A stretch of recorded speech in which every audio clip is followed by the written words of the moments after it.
What's up everyone, and welcome back to the MMA Zone. Today, let's get started with Charles Oliveira believing that Arizona State Athletic Commission tried to rob him at UFC 274. Charles Oliveira is still steaming over the fact that he was stripped of his lightweight title for missing weight by half a pound at UFC 274 in May. Oliveira was adamant that he was on weight the night before and that there was some buffoonery involved to sabotage him. He didn't outright blame the UFC. In fact, his ire is now being directed at the Arizona State Athletic Commission. The event took place in Phoenix, Arizona, which is roughly 3 hours away from Justin Gaethje's hometown of Safford. Oliveira, in a recent interview, stated that he feels the ASAC rigged the weigh-ins to give the home favorite, Gaethje, a leg up in the fight. Clearly, if this was the case, it didn't work, as Oliveira was incensed over being stripped of the belt and took it out on the highlight reel, submitting him in the very first round. Oliveira became the first champion in the UFC to be stripped of his title for missing weight. But even though he won, the title is still vacant, and Oliveira is now the #1 contender. In an interview with ESPN in Brazil, this is what Oliveira had to say. "The city commission robbed me. They wanted the champion to be from their city, but it didn't even come close. I think there was some pressure on the scale. Anyone could go up. I wouldn't make weight." It's still unclear who Oliveira will take on next for the lightweight belt. There's the Islam Makhachev versus Beneil Dariush fight that was supposed to be a title shot eliminator, but some are saying that the UFC could instead just tap one of these two guys to fight Oliveira. Makhachev, who has an 11-fight win streak compared to Dariush's 7-fight win streak, might have the edge, also because Dariush withdrew from their scheduled fight back in February due to injury, and Islam beat Bobby Green on short notice. Meanwhile, it's unclear who and when Gaethje will step in the octagon next, as he's now gone 0-2 in lightweight title fights. But what do you think of Oliveira saying that Arizona State Athletic Commission sabotaged the weigh-ins to help Gaethje win? Do you feel that this could in any way be true? Jon Jones' reaction to Jiri Prochazka becoming the new light heavyweight champion.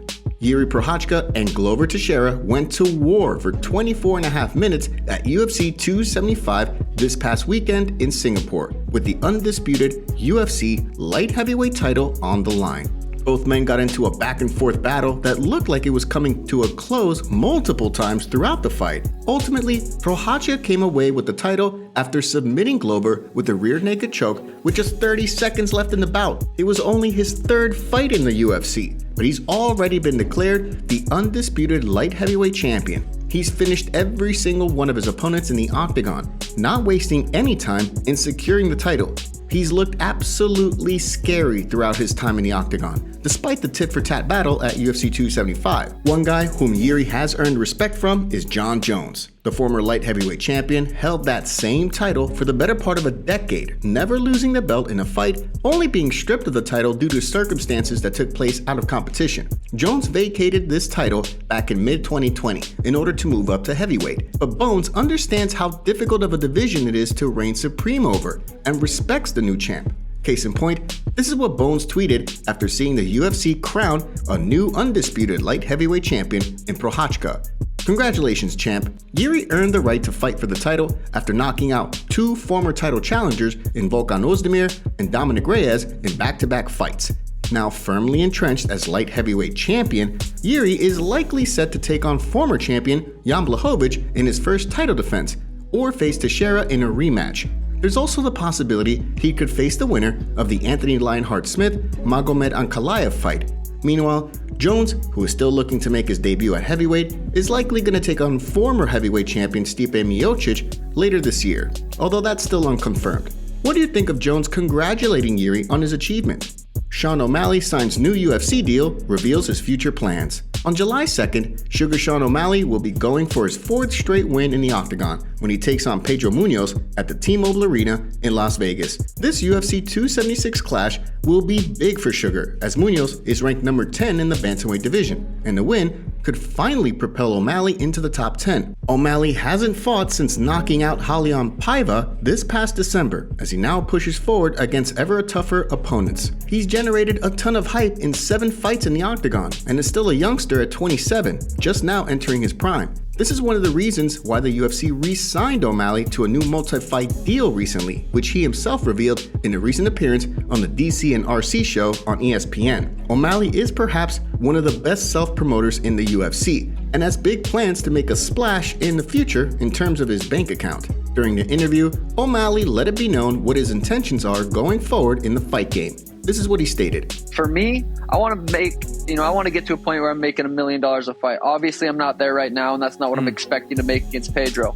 But that's where my mind's at. I want to go in there and say, hey, what do I have to do outside the UFC? Obviously, I'm doing what I need to do inside the UFC. I'm putting people's lights out, and I'm bringing eyeballs to the sport. What can I do outside the UFC to, make more money?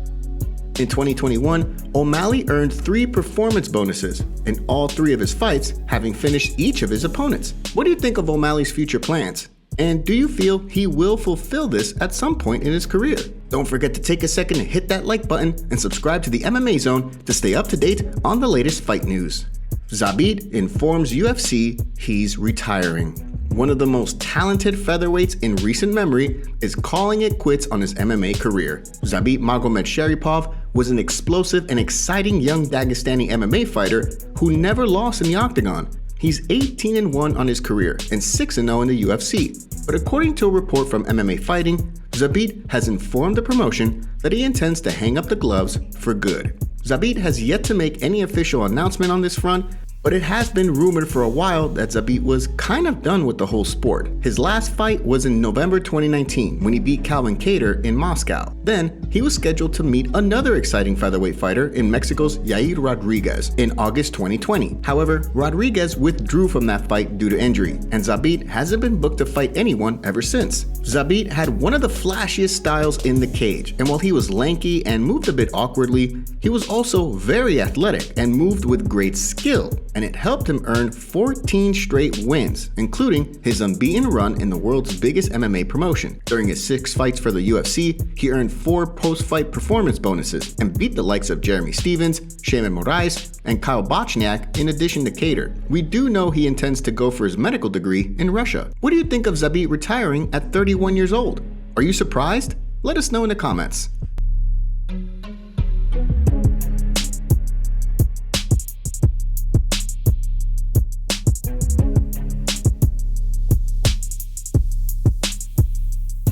Chael Sonnen talks why he feels Ronda Rousey would like to fight Gina Carano. In a recent interview on the Kurt Angle Show, former MMA superstar and current pro wrestler Ronda Rousey revealed the one opponent she would come back to MMA and fight. Her answer was a bit tongue-in-cheek, mostly because it was a show of respect that Ronda had for this person, as she named Gina Carano the one person she would come back to fight against. During the interview, Ronda was adamant that she's got no desire to come back to MMA, but a fight against Carano would certainly bring her back. She even said that she'd do it in her backyard, if only because she respects Carano so much for being an MMA pioneer. Now, Uncle Chael is theorizing why Ronda said Carano in the first place. Sonnen believes that Ronda is angling for a different kind of match, something that doesn't involve the octagon, but instead involves the squared circle. This is what Sonnen believes Ronda meant by naming Carano. Was she just speaking from the heart and that's the one person that would bring her back? I would not begrudge her if it did. But a great worker like Ronda, and she is a great worker, I think that she's after something, and possibly it's a match with Gina Carano. Like, if anybody could make that, it would be Vince McMahon. I don't know that that would go anywhere, and I actually disagree with the booking.